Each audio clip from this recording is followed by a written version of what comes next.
Here. We're live. Okay. Hi, everybody. Welcome to Black Girl Fireside Chats. I'm Femi. And I'm Mawiyah. And we wanted to create this weekly web and wine series to discuss and explore questions related to the experience of growing up being Black women having to navigate predominantly white spaces. Yeah, and we want this to be a way that we can build community both for ourselves and for other Black women out there who relate to those stories, who've had similar experiences. And so throughout our web series over the next few weeks, we'll be inviting folks, you, our audience, to send us questions through Instagram. So you can message those to Femi O or Mawiyah K, and we'll be super happy to hear from you. Yeah. So this week, our first topic is going to be about idolizing whiteness, what it was like to do that in our youths, and undoing internalized oppression. So I hope everybody has their wine glass ready. The top off. Because, hell yeah. I'll top off. I love it. And we shall begin. Cheers. Cheers. So as I'm topping off with my Grenache, I'm a classic. Grenache. Is that how you say it? I don't know. Lord. Or not Grenache. Grenache. There's different ways to spell it. Anyway. Oh, I did not know that. So Femi, tell us. I would love to know kind of like what was your growing up experience like? Like where did you grow up and who was surrounding you and what was it like? Yeah. So I'm from Southern California, San Diego specifically. Ooh, girl, sorry, I had to burp. So I grew up around mostly white people. Like I'm the daughter of 2 Nigerian immigrants. And so like we came here in 1991 and neither of them were really concerned with like building community, getting friends, let alone getting friends that looked like any of us. They were just like, go to school, come home, like friends is secondary, whatever. But because of where my mom decided to like put me in school, because she started working in the schools district, she learned which schools were the best schools. And obviously because of racism, most of the best schools are usually predominantly white.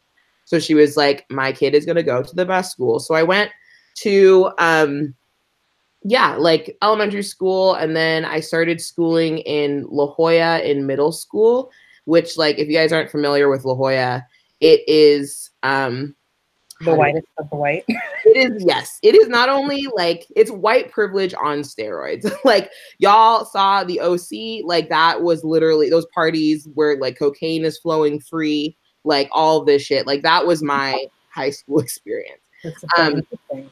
And like, oh, just to give you some background more on La Jolla High. Remember the show My Sweet 16 on MTV? My Super Sweet 16, Super Sweet 16, yes. They came to my school twice. I feel like that tells us everything we need to know. Yep. Only with the added little bit that the MTV scouts apparently came first to my school to scout for Laguna Beach. And then they were like, oh, actually, this school is better for this other show that we wanted. So I grew up like idolizing, like and it started from like a younger age too. Like all of my favorite Disney princesses were lighter skinned or white. I remember it was like, it first started with my hair where I was like really obsessed with having like long, like flowing hair that grew straight out of my head, you know? And I would like wear towels around the house, like swinging it. Like, I totally did that, except that I used a t-shirt and I'd be like, yes. Yes, I feel like that experience is like universal, which is problematic. And then it graduated to when I was like in middle school and high school, like wanting like lighter skin, lighter eyes, a smaller nose, like smaller hips, like all that stuff.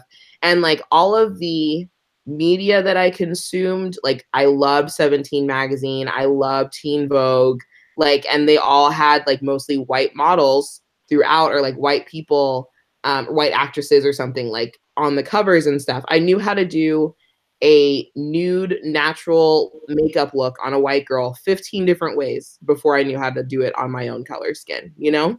And another thing that was really rough was, speaking of the OC, like, was my favorite television show. Like, is still very near and dear to my heart. And I was obsessed with Misha Barton. Like, she was the it girl at the time. And like, she was a rail. She was like this white, like wafy looking woman, big doe, blue eyes, like straight light brown hair, you know, like the whole thing. And I looked nothing like her and hated myself because of that, you know?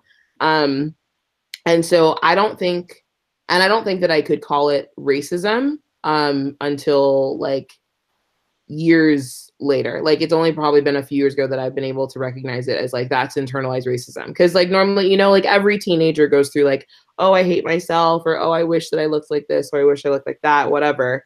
But I think it's different when your desire for what you look like falls along like racial, like racist lines, you know?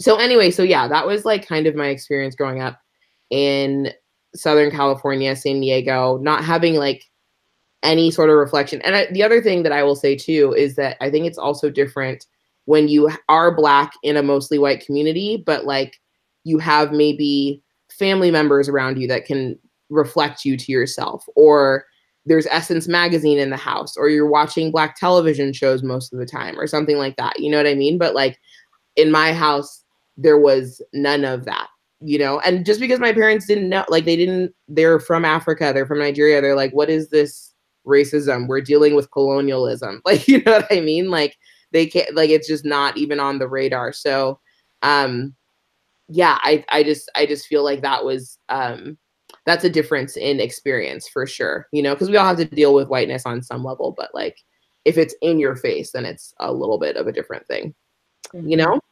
But what about you? How was your growing up experience? Yeah, it was just really interesting hearing you share all those things, because I see like a lot of parallels, like things that are different but kind of the same. Mm-hmm. So I also grew up in Southern California, in the actual OC, but in like, well, yeah, not by the coast. So like the OC was not my life. Right.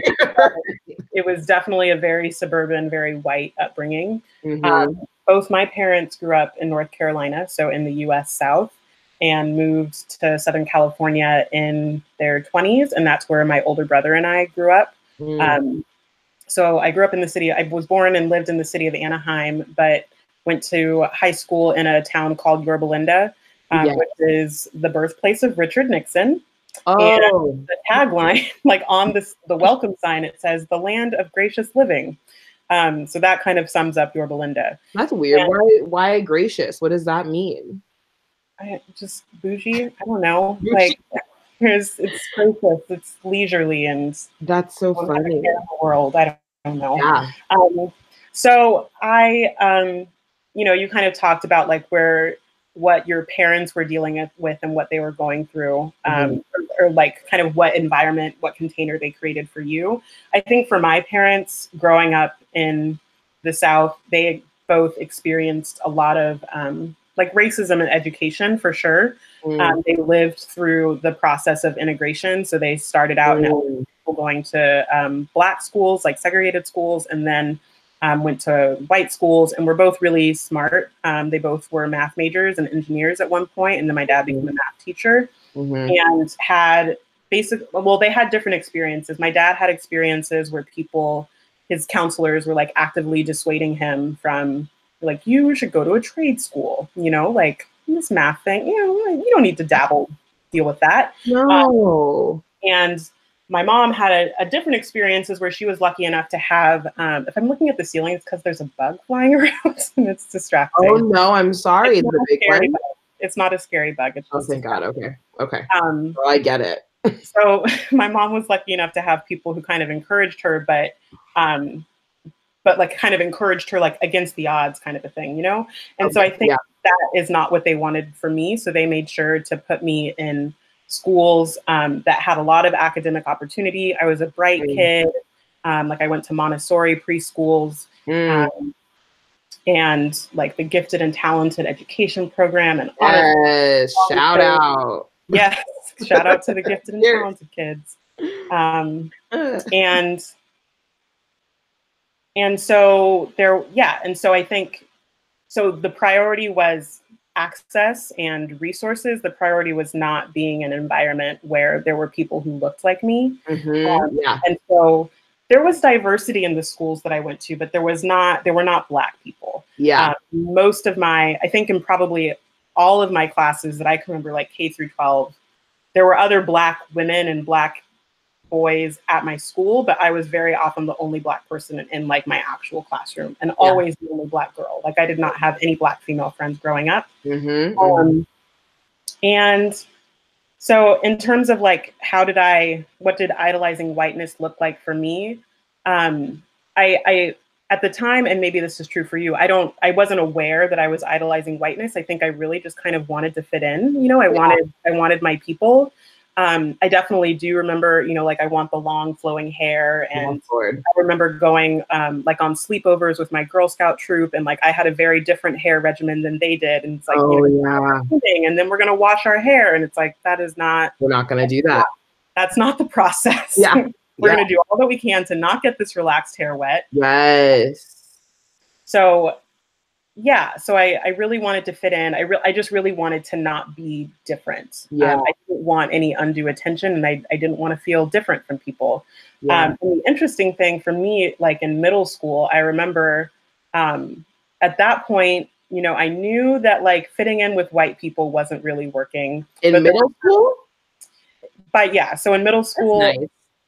I kind of realized that got on. There were still no Black people to be found. And so most of my friends in middle school and through part of high school were Asian American, which I just kind of find interesting, you know, and I remember like being very curious about Asian American culture, and, you know, not to reduce people to like the foods that they eat, but food is cultural, you know, and so they come to school with like foods that were new to me. And I would like go home and be like, Mom, like, where can we get this thing? And she's like, Honey, I don't know what to tell you. Like, I don't have access to things. And so I think in high school, like as I became more interested in boys, I definitely had a sense that like I had a lot of crushes on white boys, and those boys really did not have crushes on me. Girl, we need to talk about that. Oh Lord. And it was hard, and it was like I felt like it was a lot of like pushing, like trying to like find my place and it not working, and me just not having like the level of awareness that I needed to have to understand why. For me, I definitely internalized racism, but I definitely also like internalized just a lot of like depression and kind of like what's wrong with me, like what is it about me that makes it so that I don't fit in. So I feel like especially with the whole note about like having crushes on white men and that whole thing, like I feel like that's just like a huge topic in general. But like with regard to what you're saying about like, yes, it's like it's internalized racism, but also you felt some like what's wrong with me, depression, like that kind of thing. I like totally agree with that. And I feel like in the last couple of years, I realized that I have like psychological trauma around rejection. Like that is a wound that is in my mind that is something that I go back to, you know, like it's like something that I've done a lot of work to like not go after men or situations where I will be rejected so as not to like further exacerbate that wound. But I feel like some of that comes from like just growing up Black and a woman in a racist society. Like it's all like rejection. It's all like, we don't want you, you know, and like, especially when it's to like, yes, like I loved white men. I only liked white men, and not just like white men, only white men with blue eyes. Like that's how deep it went, you know? And I feel like, I don't know, I just feel like to grow up in this environment where you're told like, you are not beautiful, you are not even like part of the fabric of our society, you are not valued, like all this stuff, like it just goes back to that sort of rejection, and that will make you turn on yourself. That makes you like be like, what is wrong with me? Like, why am I bad? You know, that teaches shame. So yeah, I feel like that makes a lot of sense. And I think that those things go together for sure, like internalized racism and like depression and all of that stuff, because you're turning on yourself because you were taught to turn on yourself, you know? Yeah. And I think one of the things that you said made me think of like one of the large regrets that I have about regrets in like a, I think that for us, like for you and I as individuals and for a lot of other people, I try to hold on to the belief that everybody is doing the best that they can with what they have, and it was like a matter of survival in like a hostile environment. And I was doing what I could and doing what I knew. Yeah. And I can still hold like regrets and like think, oh, if I knew now what I knew then what I knew now, here's what I would do differently. I too like remember this was like in college, I think college, where I remember a friend was like asking me like, so what kind of guys are you into?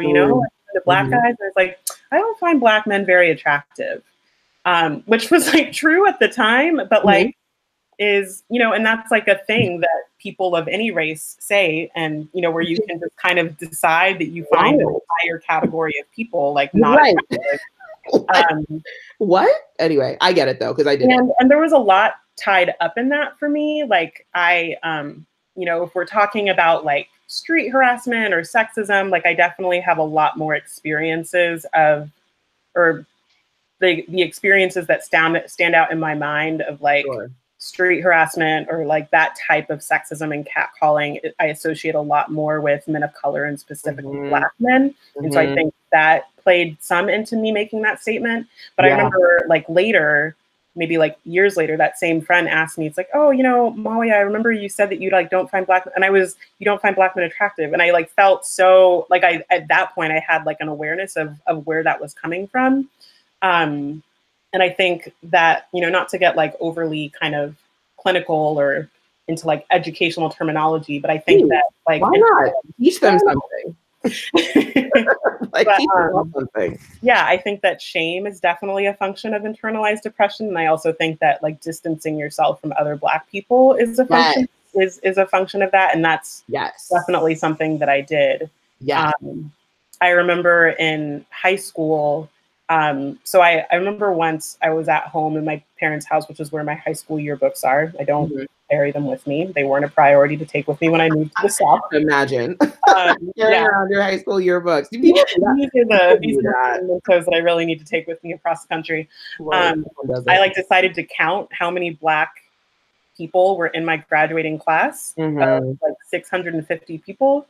And I can't remember, but I think it was definitely not more than 30. Which is like 5%. It's a very low percentage. And most of them, I was like, I didn't know this person. I didn't know that person, because they happened to not be in like honors and AP classes, and that's where I was. And so I remember one day, and I say happens to because that's just kind of how it happened. And there's lots of reasons why we see patterns of who does well in academics in the U.S. Yeah. I happened to have parents who had higher education, and, I had all the supports that I needed to thrive in that environment and the disposition to thrive in that environment. But I remember once walking around our campus, and those students stopped me and they were like, hey. And I was like, hey, don't often get like, nobody talks to me that doesn't know me. And they're like, how come you don't hang out with us Blacks? And I was like, with us Blacks? Wow. Yeah. And I like didn't even know what to say. And I think, in some simple sense, it was like just that, like I haven't had the occasion to meet you, like our paths don't cross. But I think in another sense, I wonder a lot. It's like, wow, how different would my experience have been if I had found community with those group of people? I think in some senses it would have been easier. And I think in other senses it would have been really harder, like a lot harder to navigate the spaces that I was in day to day of like being in orchestra with a lot of white and Asian American students, and being in honors classes with a lot of white and Asian American students. Like so I just think it's really interesting, like the choices we make as children and teenagers to like, for our survival, like our kind of like our mental and like psychological survival in like a very hostile environment. Totally. Yeah. I feel like what you're saying with that whole like function of racism like also to like distance yourself from other Black people. Like I feel like that is so salient because I mean, number one, just as an overarching system, one of racism's goals in my mind is to not only separate the oppressed, not only separate the advantage from the disadvantage, but to separate the disadvantage from each other. Because that way they can't like do anything. They can't like change their lot or like whatever. And like that goes back to me even understanding like back when I was like first learning about the structure of racism, learning how like overseers were created in the fields because like indentured European servants were working alongside like kidnapped African slaves, and the like rich white slave owners were seeing them get a little too close, and so they're like, let's create whiteness to ally ourselves with these European indentured servants so that they feel some sort of superiority to the African slaves. And they're like, to make this this is what I got from Tim Wise, but like in my mind, I'm like, to make this stick, you know, they gave them whips and horses and made them overseers, which is now kind of what I think of like the modern day police force. It's like just a bunch of like blue collar workers who have been fed this lie that like your whiteness makes you like Donald Trump, makes you like these rich white men who care nothing for you, but just want to make sure that you're there to suppress anyone else who might be in a more closer economic range as you. Anyway, that's a whole other thing. But important thing, though. What? An important thing. Right. But yes, like separate, like distancing yourself from other Black people. I feel like when I was growing up, I took pride in like not. It was okay. It was like taking pride and also like hiding, I guess. Like where, like I remember like actively, I didn't touch fried chicken for like 15 years because I was like, I can't have anyone at my school see me eating fried chicken. They will never let me live it down. Or watermelon. I didn't join the track team. I didn't join the basketball team. I didn't do anything that was like stereotypically Black because like I didn't want to be, I want to say microaggressed against, but just like actually aggressed against, you know? Yeah, like biggest, most legitimate aggressions. Right, right. And then I think on top of that too, like I want to say that there's also, because I remember a lot of it also came from my parents. Like there's this like really unique and sad, but I think there's a lot of opportunity there, like a lot of hope there in my heart for the relationship between Africans and African Americans. Like there is a lot of like distrust, animosity, confusion, heartache, loss, you know what I mean? Like between the two sides. And I know that this is a phenomenon that like African parents often tend to talk down about like African Americans and I know I got that a little bit where it was like, you're better than them. You don't talk. Like I remember I came home saying like ain't one day, and both of my parents were also English teachers. And my dad was like, you never, do not say that ever again. I was like, I guess that's it, you know? And so I think there was some of that to like internalized from my own home environment. And then also watching what I'm seeing like in the world and noticing that like, okay, being Black is not, being a Black person is not optimal. Being two Black people together is even worse. Like the more of us, the worse it is. You know what I mean? So then like trying to operate in my life to move away from those spaces. Also, I want to say, I love it because like, or I love that Not Another Teen Movie. Have you seen that movie? I have not. Oh my gosh. Okay. You have to watch it. It's it's pretty problematic. And it was problematic in like 2005 or whenever it came out. But like, it's basically a spoof on all teen movies. And they do it so well. But there's like one scene, it's like a house party in it. And there's like the one Black guy that's like been there throughout the whole movie or whatever. And he walks in the kitchen and he sees another Black guy and he's like, what are you doing here? And the guy's like, oh, I'm sorry. Like I thought this was my space. And he's like, no, I'm the Black guy here. And he's like, oh, bet, like, cool. I'm sorry, man. Like, do your thing. And then he leaves. And like, I feel like that's a real thing where, and oh, I was also watching, I think it was Aziz Ansari's show, Master of None, maybe the first season. I don't remember. But they were talking, like, he was like in a cab like going on auditions. His character was going on auditions with another Indian guy, and they're with their agent, and they were talking about how like only one Indian guy could get the role that they were going for. And he was like, why can't there be more than one? And the agent was like, because then it's an Indian show. Like, you know, like, and so I feel like that's also a phenomenon there where we were taught there can only be one of you in any given area. Like, you know, like as soon as there's more, it's a problem. So I feel like that also plays into it where at least for me, I was walking around, yes, very actively distancing myself from other Black people, but that's also me distancing myself from myself, like dissociating, you know, and practicing a lot of like self-hate in that. So yeah, I think that also too, like to segue, I hope you don't mind me just like segueing right now into the process of undoing internalized oppression. Can we? Yeah, I was gonna. We're right here, Femi. We're right Perfect. Here. I love it. Okay, because like you even drinking your wine. I know. I'm sorry. I feel like I should be. I'm normally better at this. Excuse me. Wine break. I mean, it's like in the logo. It's obligatory. I know. I just should just keep it like here. I literally should just like not. You're right.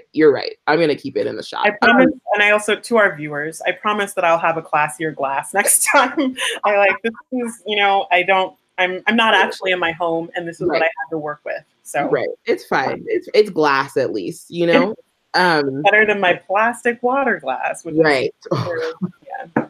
Anyway. Okay, but yes. So the process of like separating yourself from your like people group or whatever. I feel like I realized that for myself and like how me hating myself was tied to me, like the whole like not liking Black men or whatever. Because I was totally on that tip too, where people were like, what kind of guy do you like? Like, do you like Black guys? I'm like, no, like I'm not attracted to Black guys. Like, because I thought it made me unique, because I thought it made me like, I think there was also always some sense in myself that people thought that like I could only get a Black guy, like as though like there was like some hierarchy of men, aka racism, where like, you know, like the worst one to get or whatever. Well, actually, this is rude, but I feel like according to like racism, honestly, the worst one would be like Asian men. Like I feel like that I think we have talked before about like the same OkCupid article where it's like yes, Asian American or men of Asian descent and women, Black women and women of African descent are like the least desirable, lowest response rates. Yes. Yeah. And I feel like whenever people ask like something like, oh, what kind of guys are you into or whatever, and they're just like offhandedly like, oh, I'm just not attracted to Asian men. I'm like, that was on purpose though. You know what I mean? I'm like, you have to check that. I don't understand how, number one, like we mentioned, you can say that you're just not interested in an entire people group, like because they don't all look the same. Number one. Number two, I'm like, the fact that statement has been made like multiple times, just like throughout the like atmosphere. You know what I mean? Like it's like that has been taught to us. Where did that come from? Anyway, so for me though, I used to like be very actively like, no, I'm not interested in Black men, like blah, blah, blah.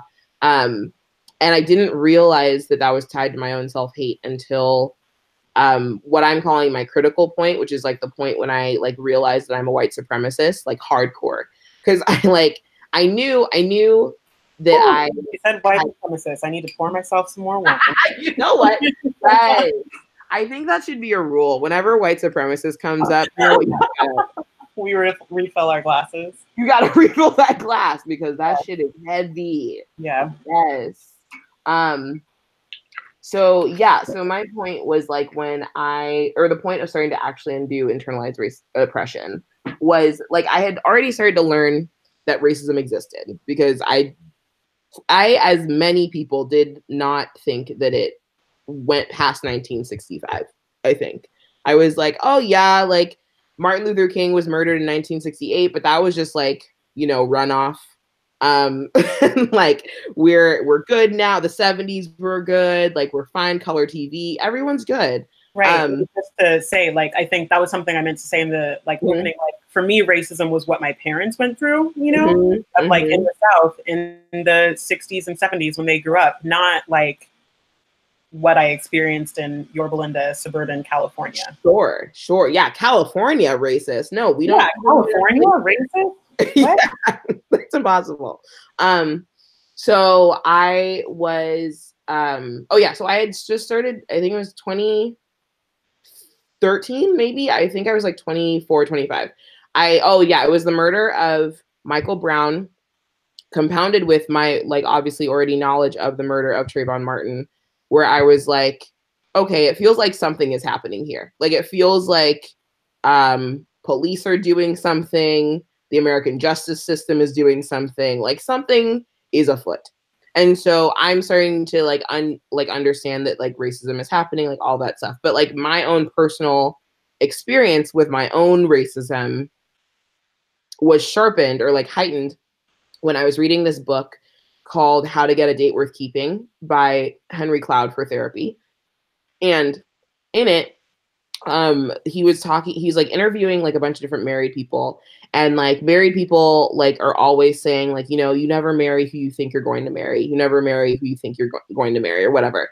And I'd heard that several times throughout my life and it always gave me anxiety, but I never landed on why until that moment as I was reading the book.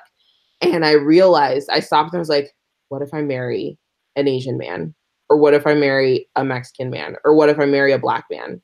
And I freaked out. And then I was like, okay, femme, this is all super ugly. Like, what the fuck? You know? And so then I had to start really looking at like, what is it? Why is that a problem? What am I looking for in white men? What is it, as my therapist would say, what does it say about me to be with a white man, you know? And I think I was thinking for a long time that I could somehow marry out of my Blackness, that I could, if a white man chose me, it meant that I was like beautiful, more beautiful than your average Black girl or whatever, which like, I can't even get started on like how dumb that sentence is, but here we are. Okay. That was me. And this goes along too with like, I used to think it was a compliment when like white men would say to me like, oh, I'm not usually into Black girls, but like you're like blah blah blah. Like I was like, oh my god, like you know. But it's like, that's absolute trash, fuck you. Like I don't know. Anyway, so I realized that I was trying to marry out of my Blackness. I was trying to birth children that were beautiful, quote unquote, because they were mixed. You know what I mean? And so that was like the beginning of me learning like, okay, my dislike of Black men is really about my dislike of myself, you know, and we need to like undo that and like work through that and like all of that stuff. So that was at least the beginning of undoing internalized oppression. Obviously, it's an ongoing process. But let's talk about what was your moment, or if you had one, or if it was just like a slow burn. Yeah, I think it was definitely a slow burn. But like this is like for me to organize my own thoughts, kind of three things come to mind. The first is when I'm also trying to do math, right. 25, I don't know, 24, 25. I finally, at the invitation of my therapist, joined Match.com, which was kind of like I don't think Tinder definitely didn't exist. I don't know if OkCupid existed at that point. So Match is what I tried. And the way that Match worked is that you have like your preferences, right? And you could like name like, okay, well, I'm looking for somebody who's this race and has this education level and all of that, right? And then other people are doing the same thing.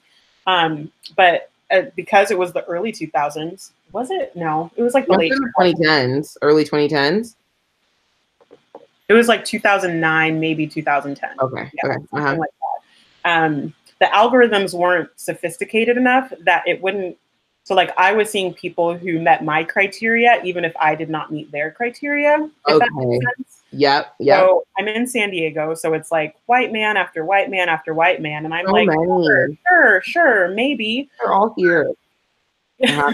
Mm-hmm. and like literally a majority, and not even just white men, but like a lot of Black men, a lot of Latino men, a lot of Asian American men had checked every single racial box except for Black and African American. No, you could see it? Yeah. Oh, yeah. You could just see it right there every day. Yes. And that was not the first instance of racism or discrimination that I experienced, but that was the first one that really kind of hit me, that I became aware of. Yeah. And so that's, I think, the moment that I realized that I was not like immune to, the bug is getting closer. Totally fine. Totally fine.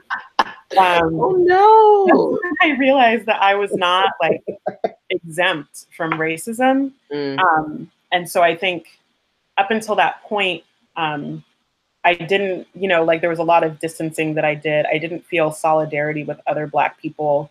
So I think that was what first began to shift that. And then you mentioned the death of the murder of Trayvon Martin, as well as the murder of Mike Brown. I remember when Trayvon Martin was killed, I also lived in a house with other white women, not other.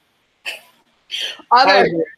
That was weird. As well as myself, also white women. I don't know. I lived in a house with white women, and then I worked at a workplace that was predominantly white as well. And I noticed it was very weird in retrospect, because I didn't have like a conscious awareness of like that like my racial identity development was like happening in real time, but I just knew that I was really affected by the fact that this boy had been murdered, and other people around me were not affected in the same way.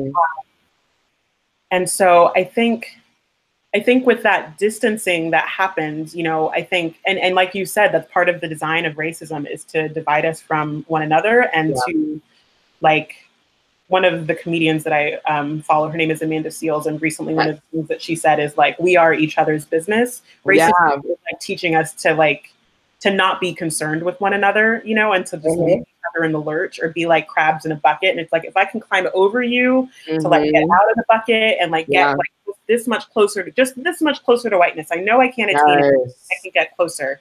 So I feel like that was when I first began to like stop doing that.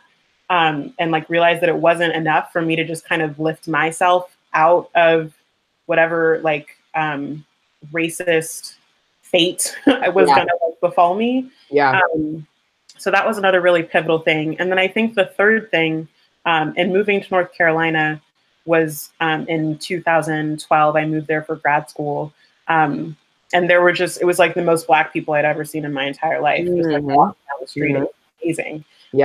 And so like actually having the opportunity to build friendships with Black people, I think, and you might relate to this, I felt like, I didn't fit in white spaces or non-Black spaces for sure growing up. I also didn't feel like I fit into Black spaces. 100%. 100%. And so like moving to a place where there were a larger number of Black people, and therefore like realizing that there are all kinds of ways to be Black, to experience like Black social movement spaces where I was, accepted for who I am and not told like, oh, you're not Black enough, or you like Trader Joe's. That's not a Black thing to like. Trader Joe's. Yeah, like Black things come in all. Sorry, just to know, I saw a meme recently that said like Trader Joe's is white excellence, and I think it's great. It's like if white people did nothing else for us, they gave us Trader Joe's, and I thank them for that. Funny. Okay, I'll take it. it. But yeah, so those are some of the things I think. Match.com and realizing that I was not exempt from racism. Beginning to feel solidarity with like other Black people experiencing like life-threatening racism in the United States, and like finding community with other Black people. Yeah. Wow. Okay. I feel like that's, I don't know. I feel like I'm like thinking so many things, because I really picked up on what you said too, of the having like not really like seeing that there were multiple ways to be Black. You know what I mean? Like, I feel like that was also part of my, the distancing, where it's like, well, at least I feel like at my high school, there were like, honestly, like maybe 9 Black kids. I honestly want to say there were 9 Black children, like in my whole high school. And like, I don't know if it's because we all thought like we've all been fed the same like story rhetoric about like what it is to be Black, you know what I mean? So yeah, so if you like at my school it was like if you like designer jeans, or if you watch the OC, or if you say like or stoked or gnarly, which I did because my fucking school was Dude, literally a try block. moving to Southern California. People will give you a lot of shit. What'd you say? People will give you a lot of shit if you were to ever come to the South. Like I literally walked around here talking like a white surfer boy. Yeah. Like we cool. Awesome. What? That's what I've heard. Nobody That's says what it. I've heard. Like I feel like my friend moved to New York and she was like, I said dude in like a meeting or something like that, and everyone stopped.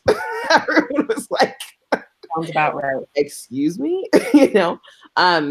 But yeah, I remember getting that too, where it was like getting the like, why do you talk white? And for a long time, I also had this interesting experience because I went the church that I grew up in, not like that I was like born into, but then probably from like 6 to about 16, 17. So like really formational years. I went there, most of my friends there were Black. So I would go there and like, I don't know, talk Black. I don't know how to say that well. Do you know what I mean? Like I feel like I would talk code switch. Thank you. That's exactly it. So I would go there, I'd code switch, and then I would go back to La Jolla High and like talk a certain way. And I remember I had an identity crisis for like a solid few years because I was like, am I a fraud? Am I a fake? Like, am I pretending to be someone that I'm not? Because at church I'm one way, at school I'm the other way. And I remember people at church would ask, and even at church it wasn't enough. You know what I mean? Like it was not, like you said, it was never like Black enough. Like I remember this one man like asked me like, when are you gonna stop talking white? And I was like, bro, like I don't even know like what you're talking about. I'm not trying to do this. It just happened. You know what I mean? So I don't know. It's a really like, yeah, it's a really difficult experience, but that is so nice when you get to a place with so many Black people that you can be like, wow, we're all here and we're all Black, and it's not defined by any certain like behavior or like whatever desire for certain like commodities or something like that. You know what I mean? Like just because I don't like stand in line for Air Jordans every Saturday, like I'm still Black, you know, like. Yeah, and I think for me, like what I feel like is the more important thing is because it's Black people or people of any race can have a variety of tastes. There is such a thing as like cultural appropriation, you know, and so if you're like not of a particular culture, you need to be mindful of like how you consume. Yes, the thing of that culture. Other culture. Yes, but we're talking to you. Yeah, I wait. What did you say? I said Kardashians were talking to you. Oh gosh, I don't even. I was gonna say no one's talking to them because it's trash and we hate them. By the way, Black Girl Fireside chats. I'm sorry, I can't just say this for Mawiyah. I hate them. I wouldn't say that I'm not an advocate, you know, I'm just not, I'm mostly unaware. I'm mostly unaware of the goings on of the Kardashians, and I think it's fine that way. Valid. I will say one time I heard this thing, I think it was like a tweet or something where someone said like, everything I learned about the Kardashians, I learned against my will. And I have never resonated with something more. That sounds about right. Yeah. Anyway, go ahead. Yeah, I was saying a thing about, so I think the problem comes when you like devalue as like and say like, oh, well, you know, liking Air Jordans, like that's just so like if something is like or rap music or fried chicken or I don't know what it is, like sagging pants or something. It's like these are whatever. There are norms in all kinds of communities. And I think when you're like establishing something as stereotypically Black and therefore inferior, then that's a problem. Yes. The other thing that I feel like when it comes to speaking a certain way, you know, like I will be the first to say that like I'm still working on my fluency of African American vernacular English. You know? Here I am at 32 and I'm still working on it. Sure. Like how beautiful is it that we have so many Black people in this country who are multilingual, you know, who speak multiple dialects of English. Yes. And I think, you know, when it comes to like, you know, so that's like talking white or like you know, like, oh, you eat kale, like that's a white thing to do. Like, I just think sometimes we give white people too many. It's like, I'm not giving white people a monopoly on like healthy food. Oh, sure. And like proper market. English and like, or like the King's English, I guess, or like, I don't even know what to call it because I'm like, I don't want to call it proper because I feel like that like has a value. I usually call it like standard American English. Standard, thank you. Yeah. The idea that like white people get to claim all of these things because they're healthy or they're standard or whatever. It's like, no. We're not having that. Yeah, and the only way we got there is from communities being like systematically disenfranchised and under resourced, so that, you know, being white became associated with, you know, being healthy. Well, and yeah, exactly. Food deserts. Yeah. I'm like, should I turn on my light right now? Like, maybe I will. Hold on. Why not? I'm gonna turn on this light. I don't know what it's gonna do, but maybe it will help. Okay. I'm gonna have some snacks. I think I'm gonna have some cheese and crackers. Oh, this bug. Oh God. Okay. Is it back? Is it big? It's not. I don't even know what you don't have them in California, so I can't even describe what it is. That's why I can't leave this place. That's why I can't leave, because I'm not ready for different species of shit. I don't know what I'm not allergic to or am allergic to. Like what? Like it's dangerous. So the thing, okay, so there's pros and cons really to living in the South. Like mosquitoes, con. Fireflies, pro. They're magical. They're so beautiful, and we're like getting enough though. Okay, now, you know, and I think that's where it's subjective. Right. Okay, that's valid. I would like to see a firefly. So you should come visit. You should come visit the South. I honestly, we're gonna have to work on this. Yeah, no, I like viewers should come from the South because that's where my people are right now. No, but the thing is, so I like really swore to myself that I would never go to the South. Like in high school and in college, I was like, I'm never going to the fucking South. Like I'm just not doing that. And then my mom moved there. She moved to Houston. And so then I was like, well, bitch, I guess we got to do it. Like, I guess we got to do it. So I've been to Houston and Atlanta. I do want to visit Austin because I heard it's not like the rest of Texas. But I don't know. I'm just like, I think I've been to New Orleans. Mm-hmm. What?